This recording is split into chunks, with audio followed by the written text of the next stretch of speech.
पवन भी लहरा रही है तुमको छूके छुपके छुपके।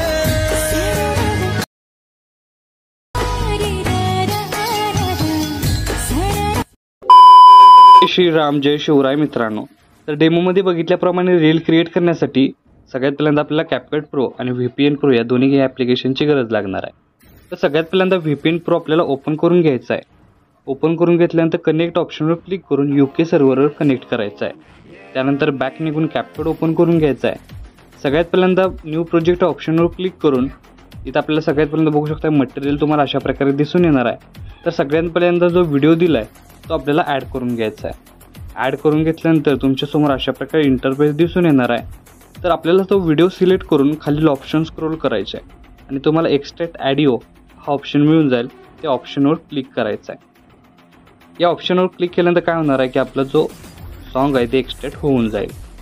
आता नेक्स्ट स्टेप काय करायचे की आपल्याला व्हिडिओ आहे तो आपल्याला बीटमार्क करायचा आहे। त्यासाठी आपल्याला व्हिडिओ स्क्रोल करत जिथं आकडा चेंज होईल बघू शकता स्क्रीनवर जिथं आकडा चेंज होईल तिथं आपल्याला स्प्लिट या ऑप्शनवर क्लिक करायचं आहे आणि अशाच प्रकारे काय करायचं आहे शेवटपर्यंत जिथं जिथं आकडा चेंज होईल तिथे आपल्याला अशा प्रकारे बीटमार्क करून घ्यायचे आहे। तर मी अशाच प्रकारे शेवटपर्यंत बीटमार्क करून घेतोय, तुम्ही अशाच प्रकारे शेवटपर्यंत बीटमार्क करून घ्या।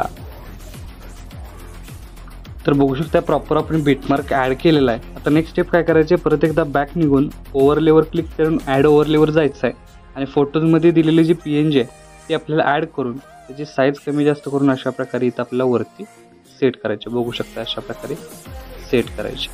आता सेट केल्यानंतर याची जी लेंथ आहे ती आपल्याला शेवटपर्यंत वाढवून घ्यायची आहे।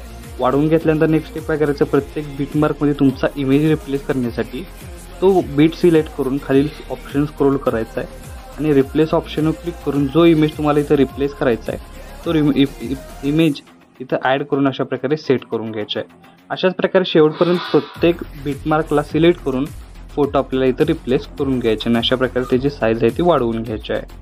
अशा प्रकारे मी शेवटपर्यंत इमेज ॲड करून घेतोय, तुम्ही अशाच प्रकारे शेवटपर्यंत इमेज ॲड करून घ्या। तर बघू शकता प्रॉपर इमेज आपण ॲड करून घेतलेले आहेत प्रत्येक बीटमार्कमध्ये। आता इफेक्ट द्यायचा आहे, त्यासाठी पहिला इमेज लेअर सिलेक्ट करून आपल्याला काय करायचं इफेक्टवर यायचं आहे। इफेक्टवर आल्यानंतर व्हिडिओ इफेक्टवर क्लिक करून अशा प्रकारे तुम्हाला इथं इफेक्ट मिळून जाईल। तर आपल्या व्हिडिओ इफेक्टमध्ये प्रोमध्ये जाऊन इथं बघू शकता अशा प्रकारे लिकेज फोकस हा इफेक्ट अप्लाय करून घ्यायचा आहे। त्यानंतर याचा ओव्हरऑल लुक अशा प्रकारे दिसून येणार आहे।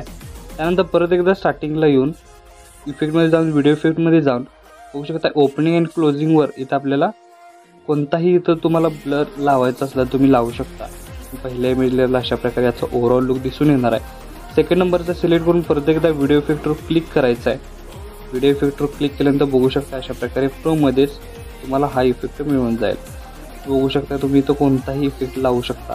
आपण हा फक्त ट्रान्झॅक्शनसाठी बघू शकता अशा प्रकारे हा इफेक्ट लावलेला आहे। तो इफेक्ट आपल्याला इथे काय करायचं व्हिडिओ इफेक्टमध्ये जाऊन प्रोमध्ये तर बघू शकता सेकंड नंबरचा जो इफेक्ट आहे तो आपल्याला बॉडी इफेक्टमध्ये घालणार आहे। त्यासाठी बॉडी इफेक्टवर क्लिक करून प्रोमध्ये जाऊन तुम्हाला अशा प्रकारे इथं इफेक्ट मिळून जातोय। स्टिक वेव्ह हा इफेक्ट आपल्याला अप्लाय करायचा आहे। त्यानंतर थर्ड नंबरला परत एकदा व्हिडिओ इफेक्टवर क्लिक करून इथं बघू शकता प्रोमध्ये तुम्हाला इफेक्ट मिळून जाईल। प्रोमध्ये आल्यानंतर अशा प्रकारे इफेक्ट तुम्हाला 3D सराउंड हा इफेक्ट मिळून जाईल। त्यानंतर परत एकदा काय करायचं आहे इफेक्टवर क्लिक करायचं आहे। म्हणजेच आपल्याला काय करायचं आहे थर्ड नंबरवर म्हणजे फोर्थ नंबरवर क्लिक करून आपल्याला परत एकदा व्हिडिओ इफेक्टवर क्लिक करून आणि प्रो इफेक्टमध्येच फ्लिप हा इफेक्ट तुम्हाला इथं मिळून जाईल। अशा प्रकारे बघू शकताय तुम्हाला फ्लिप म्हणून हा इफेक्ट मिळून जाईल। अशा प्रकारे फ्लिप्ड जर आपल्याला तो मिळून जाईल। त्यानंतर या समोरील इमेज लेअर सिलेक्ट करून परत एकदा व्हिडिओ इफेक्टवर क्लिक करायचं आहे आणि प्रो इफेक्टमध्येच बघू शकताय व्हिडिओ इफेक्टवर क्लिक केल्यानंतर प्रो इफेक्टमध्येच तुम्हाला इथं तो इफेक्ट मिळून जाईल। अशा प्रकारे बघू शकता इथं तुम्हाला थंडर बॉटल 2 हा इफेक्ट मिळून जाईल। त्यानंतर या समोरील इमेज लेअर सिलेक्ट करून परत एकदा काय करायचं आहे व्हिडिओ इफेक्टवर क्लिक करून प्रो इफेक्टमध्येच हार्ट पॉप हा इफेक्ट मिळून जाईल। आता इथं इथपासून जे होणारे जे लहान इमेज लेअर आहेत त्याला सिलेक्ट करून ॲनिमेशनमध्ये यायचं आहे। कॉम्बोमध्ये येऊन बघू शकता राईट झूम हा इफेक्ट अप्लाय करायचा आहे। त्यानंतर या समोरील इमेज लेअर सिलेक्ट करून परत एकदा कॉम्बोमध्ये येऊन लेफ्ट झूम हा इफेक्ट अप्लाय करायचा आहे। त्यानंतर या समोरील इमेज लेअर सिलेक्ट करून परत एकदा कॉम्बोमध्ये येऊन फॉल राईट हा इफेक्ट अप्लाय करायचा आहे। त्यानंतर या समोरील इमेज लेअर सिलेक्ट करून बॉटम राईट हा इफेक्ट अप्लाय करायचे म्हणजे फॉल बॉटम राईट. त्यानंतर हा जो लॉंग इमेज लेअर आहे तो सिलेक्ट करून इन ॲनिमेशनमध्ये इथे क्लिक ओपन हा इफेक्ट अप्लाय करायचा आहे. त्यानंतर यासमोर इमेज लेअर सिलेक्ट करून इन ॲनिमेशनमध्येच बघू शकताय रेक्टँगल आउट हा इफेक्ट अप्लाय करायचा आहे. त्यानंतर यासमोरील इमेज लेअर सिलेक्ट करून इन ॲनिमेशनमध्येच फ्लिप हा इफेक्ट अप्लाय करायचा आहे. त्यानंतर यासमोरील इमेज लेअर सिलेक्ट करून अशा प्रकारे पझल आउट किंवा पझल अप हा इफेक्ट अप्लाय करायचा आहे. आणि लास्ट इमेज लेअर सिलेक्ट करून इन ॲनिमेशनमध्येच फ्लिप बुक हा इफेक्ट अप्लाय करायचा आहे. आता इफेक्ट अप्लाय केल्यानंतर दोन्ही इमेज लेअरच्या मध्ये जो ट्रान्झॅक्शन बॉक्स आहे त्याला सिलेक्ट करून ट्रेंडिंग ऑप्शनमध्ये तुम्हाला इथं कोणताही इफेक्ट तुम्ही यूज करू शकता. आपण पुल इन हा इफेक्ट यूज करून इथं वरती अप्लाय टू ऑल या ऑप्शनवर क्लिक केल्यानंतर सगळ्या ट्रान्झॅक्शन बॉक्सला हाच ट्रान्झॅक्शन लागणार आहे. तर आपला स्टेटस आहे तो इथं क्रिएट झालेला आहे. तर याला सेव्ह करण्यासाठी काय करायचं, सगळ्यात पहिल्यांदा वरती ॲरो चिन्ह एकदा क्लिक करायचं आहे.